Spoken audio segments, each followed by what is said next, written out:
नमस्कार बच्चों, कैसे हो आप सब। मुझे आशा है कि सभी बच्चे अपने घर पर कुशल मंगल से होंगे और पढ़ाई में व्यस्त होंगे। आज इस वीडियो में हम समझने वाले हैं हिंदी गद्य की विभिन्न विधाएं। हिंदी गद्य की विभिन्न विधाएं बोर्ड परीक्षा में या जो भी आपकी परीक्षा है उसमें अक्सर पूछी जाती हैं और जो प्रतियोगी परीक्षा है उसमें भी पूछ ली जाती हैं। तो सबसे पहले हम ये जानेंगे कि विधा कहते किसे हैं। विधा का साधारण अर्थ है किस्म, वर्ग या श्रेणी।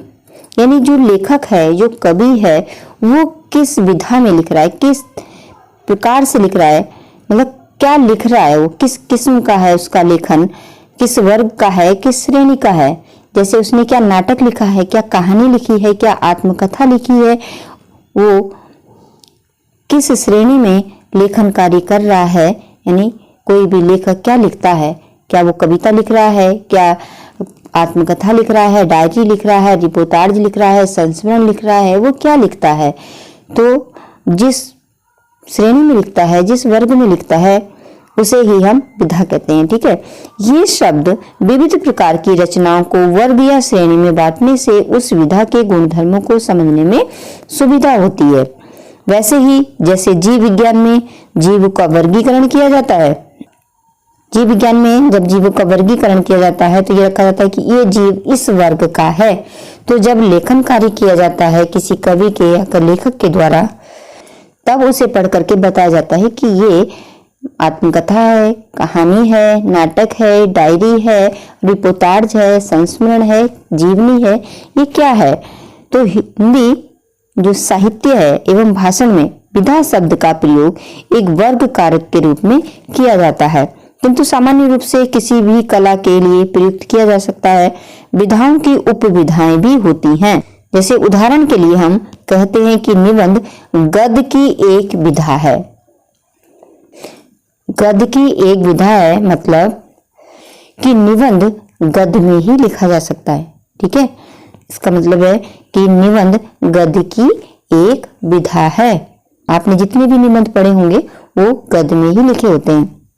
तो आज इस वीडियो में हम समझेंगे विभिन्न विधाएं की विशेषताएं कि हम अगर कोई पढ़ रहे हैं, किसी लेख को पढ़ रहे हैं, किसी किताब में कुछ पढ़ रहे हैं, तो हम कैसे जानेंगे कि ये कहानी है, ये नाटक है, ये संस्मरण है, ये आत्मकथा है, ये डायरी है, ये रिपोर्टाज है। तो जब हम उसकी विशेषता जान लेंगे कि कहानी क्या होती है, नाटक क्या होता है।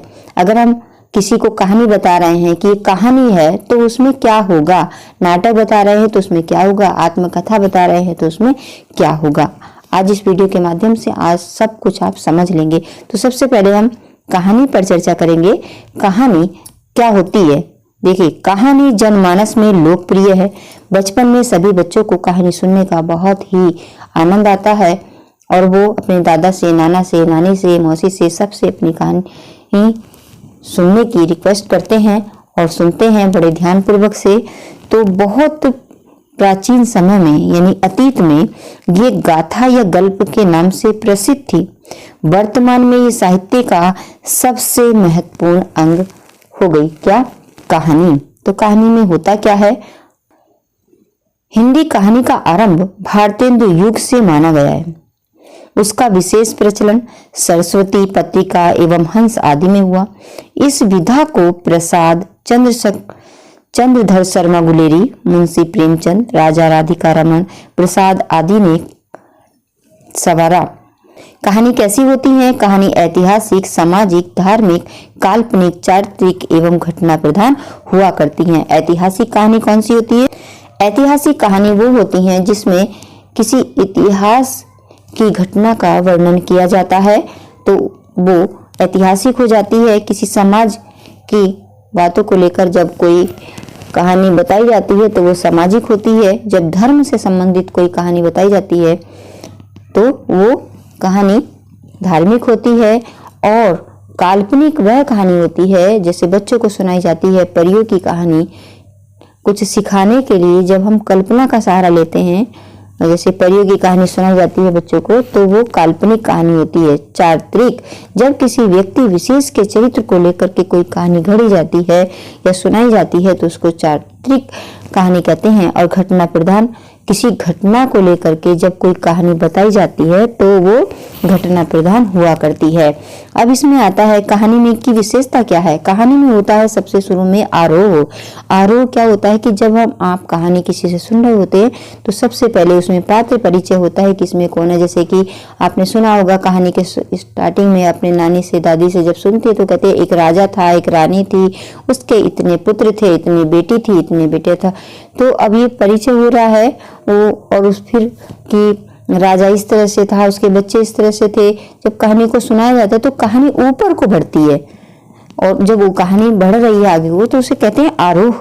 फिर उसके परिवार में अगर कुछ समस्या है तो समस्या जब, या कुछ परेशानी आ रही है या सुख आ रहा है, जो बीच वाला जो भाग होता है उसको कहते हैं चरमोत्कर्ष यानी। और फिर लास्ट में जब कहानी का समापन हो रहा होता है, दुख में हो सुख में हो, जब कहानी का अंत हो रहा होता है तो उसे कहते हैं अवसान।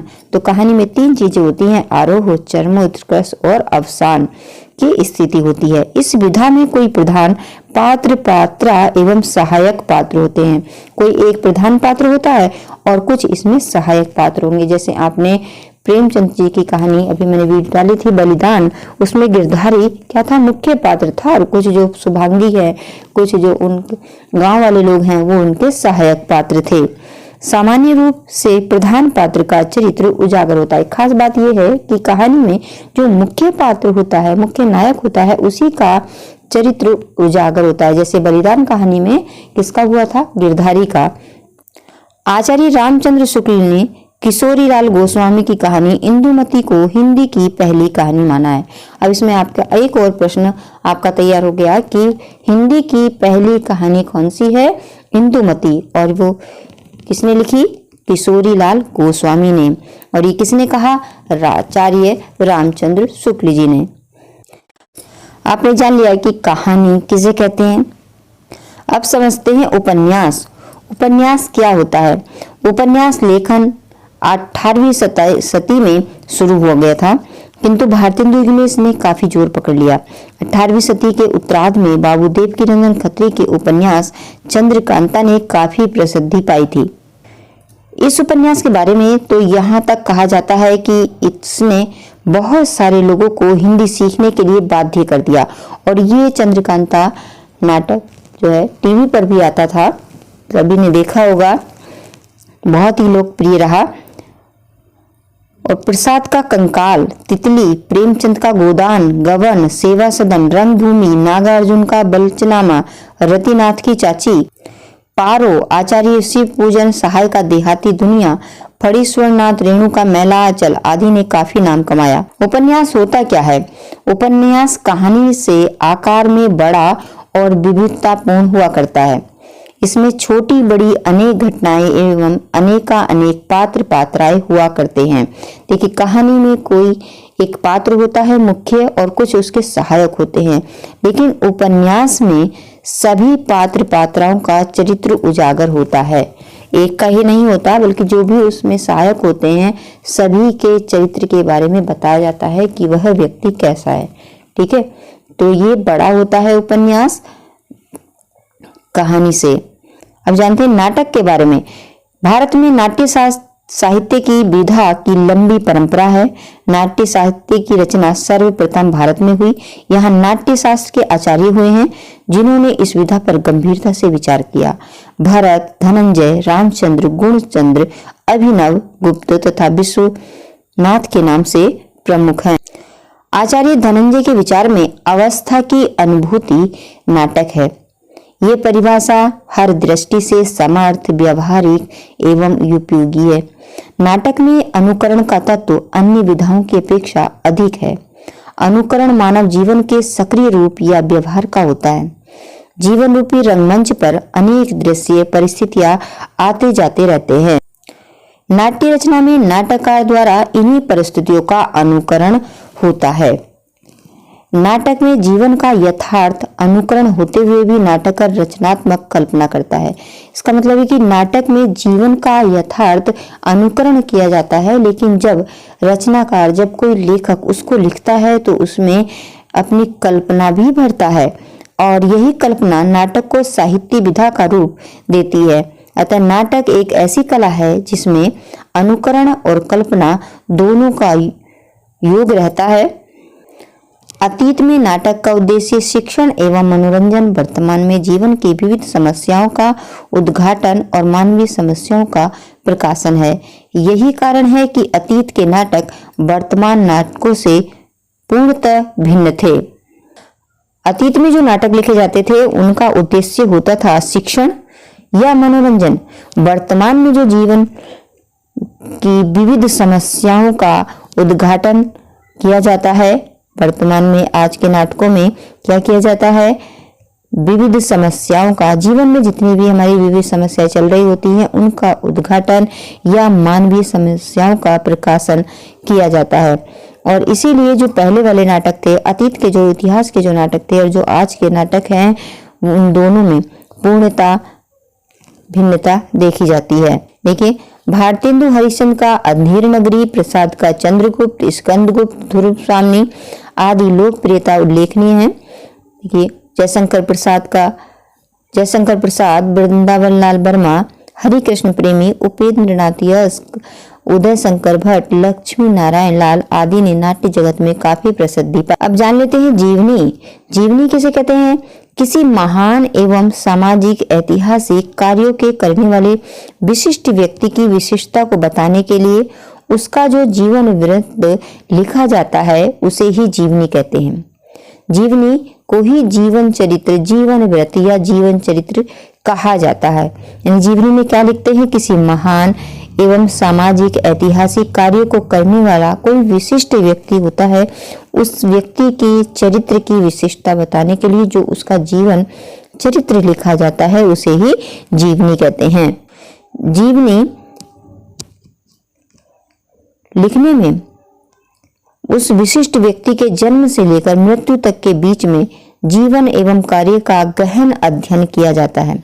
हिंदी में अनेक जीवनी लेखक हुए हैं जिन्होंने भारत के ऐतिहासिक महापुरुषों की जीवनियां लिखी हैं। इस विधा के लेखकों को भावुकता के बजाय तथ्यों पर अधिक ध्यान केंद्रित करना पड़ता है। मतलब इसमें भावुकता नहीं आती है, बल्कि जो उस व्यक्ति के जीवन की बातें होती है, जन्म कब हुआ, मरण कब हुआ, उसने क्या क्या कार्य किए, वो सब उसमें लिखे जाते हैं।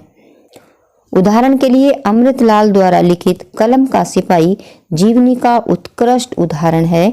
इसमें ये अमृतलाल जो प्रेमचंद जी के पुत्र हैं, उन्होंने प्रेमचंद जी की जीवनी लिखी है। तो इसमें एक प्रश्न और आपको याद हो जाता है कि जो कलम का सिपाही है वो किस विधा में लिखा गया है? जीवनी में लिखा गया है। और उसके लेखक कौन है?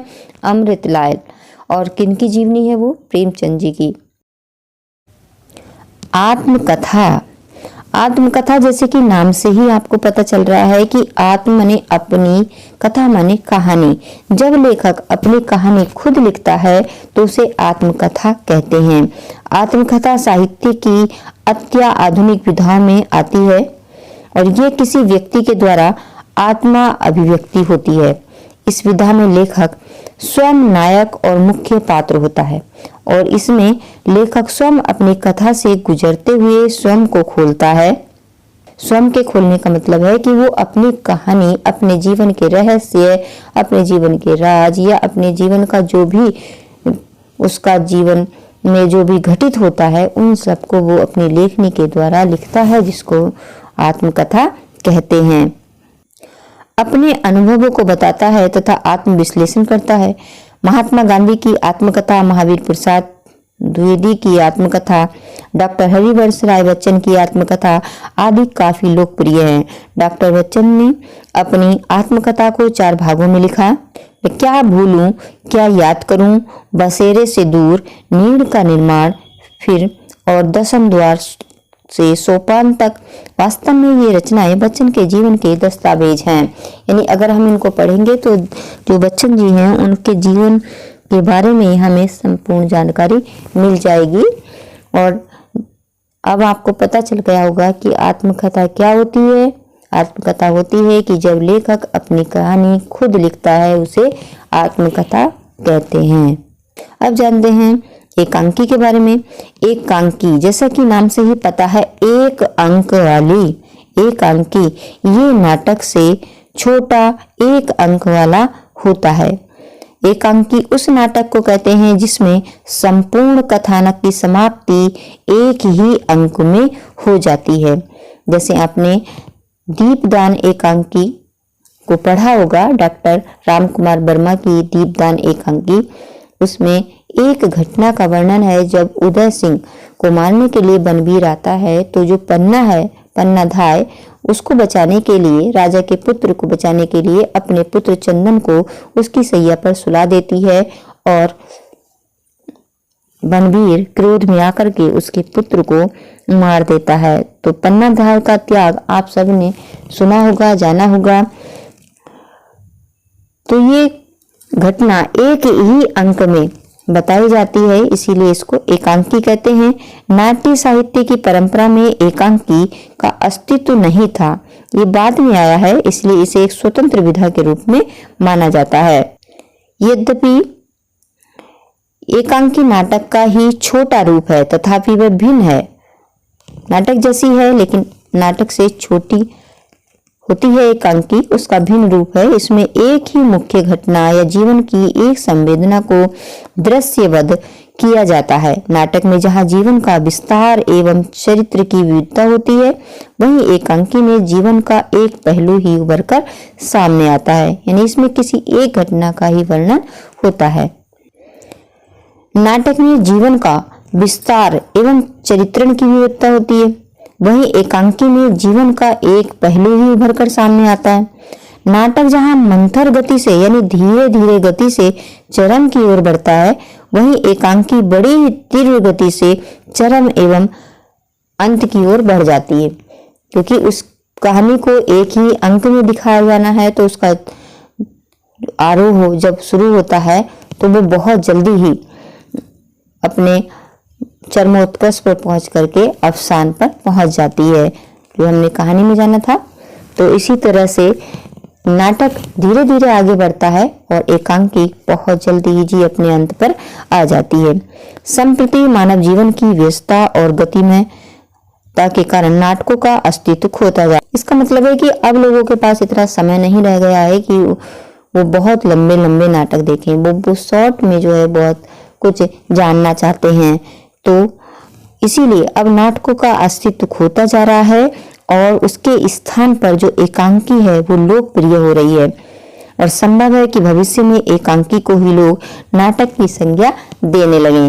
अगर परीक्षा में पूछा जाए कि एकांकी के लेखक कौन हैं, तो देखिए एकांकी लेखकों में आते हैं डॉक्टर रामकुमार वर्मा, जगदीश चंद्र माथुर, उपेंद्र नाथ अस्क, भारत भूषण अग्रवाल, लक्ष्मी नारायण मिश्र, गिरिजा कुमार माथुर, यश पाल, अमृतलाल नागर उल्लेखनीय हैं। अब जानते हैं संस्मरण के बारे में।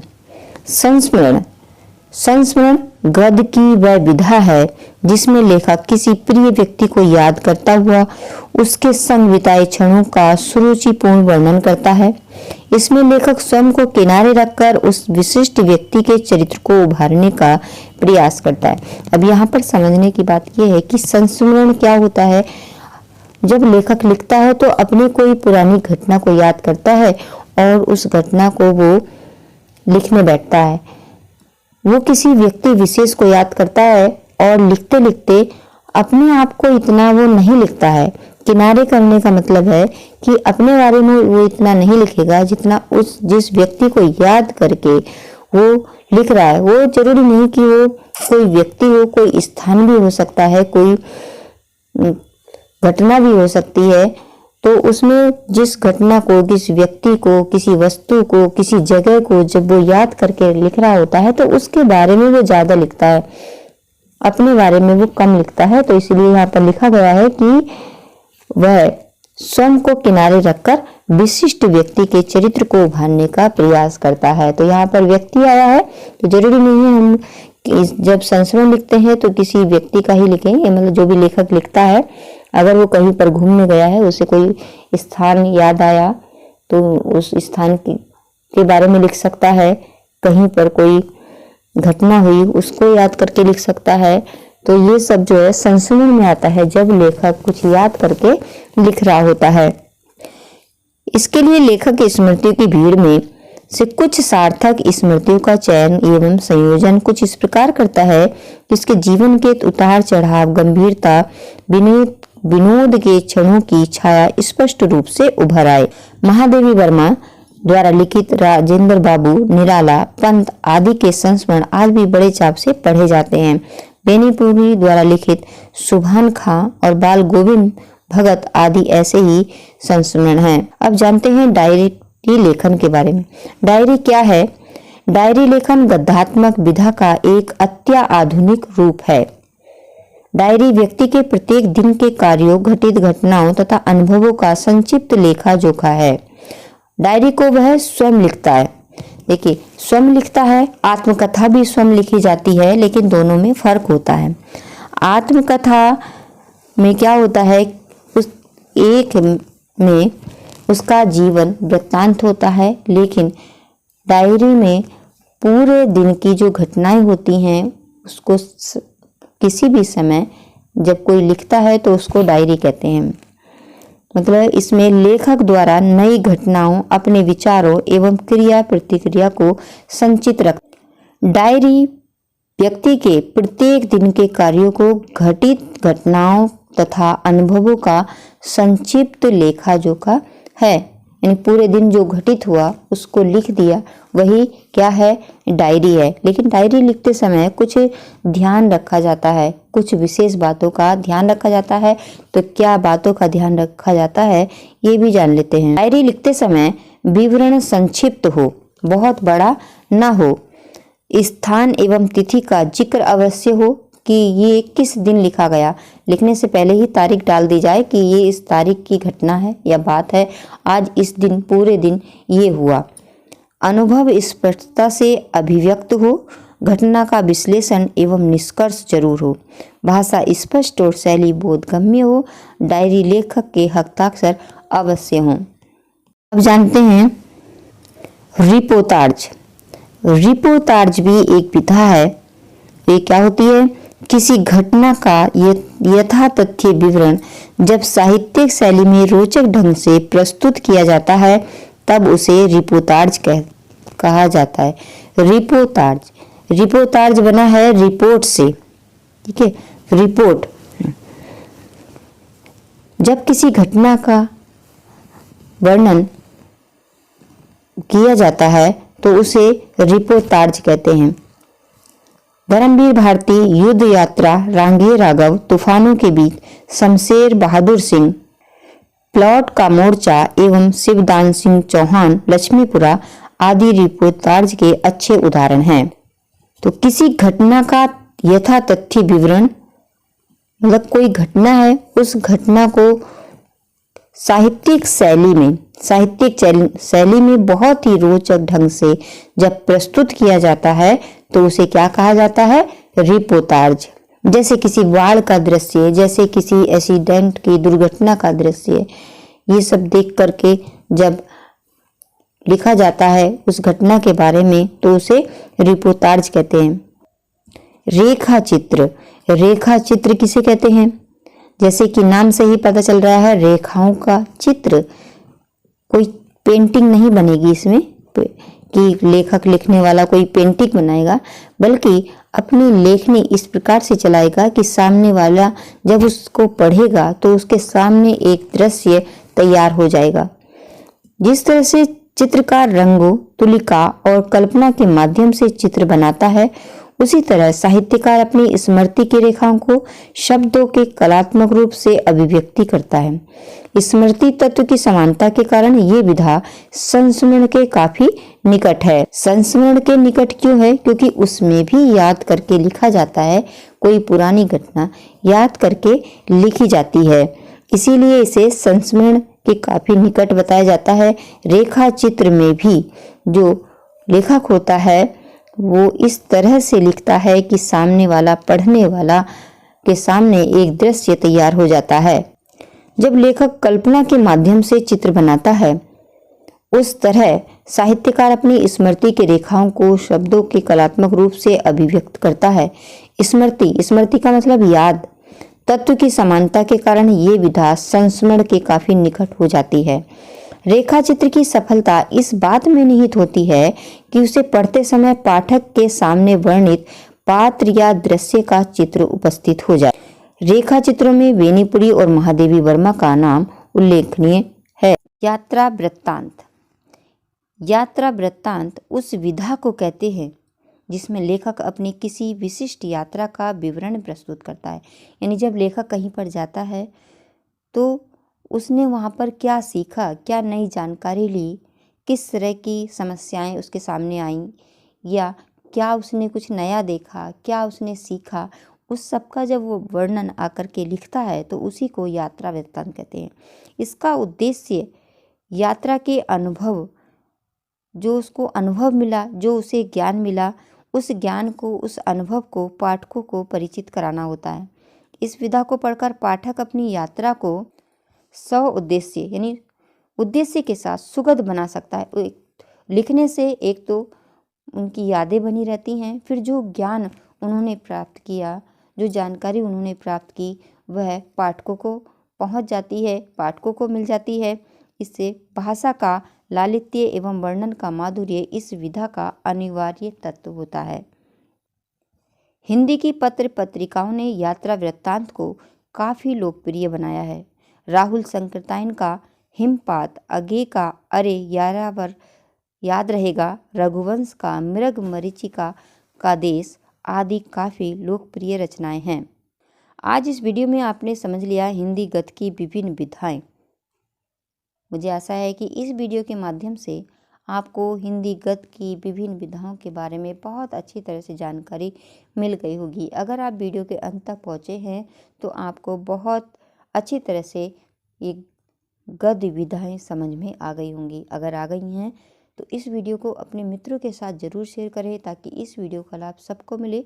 और जो चैनल पर नए हैं, चैनल को सब्सक्राइब कर लेना, साथ में जो घंटी है उसको भी प्रेस कर लेना ताकि अगली जो वीडियो होगी उसका नोटिफिकेशन सबसे पहले आपके पास पहुंच जाएगा और आप कोई भी वीडियो देखने से वंचित नहीं रहोगे। तो आज इस वीडियो में बस इतना ही। मिलते हैं फिर किसी नई वीडियो में।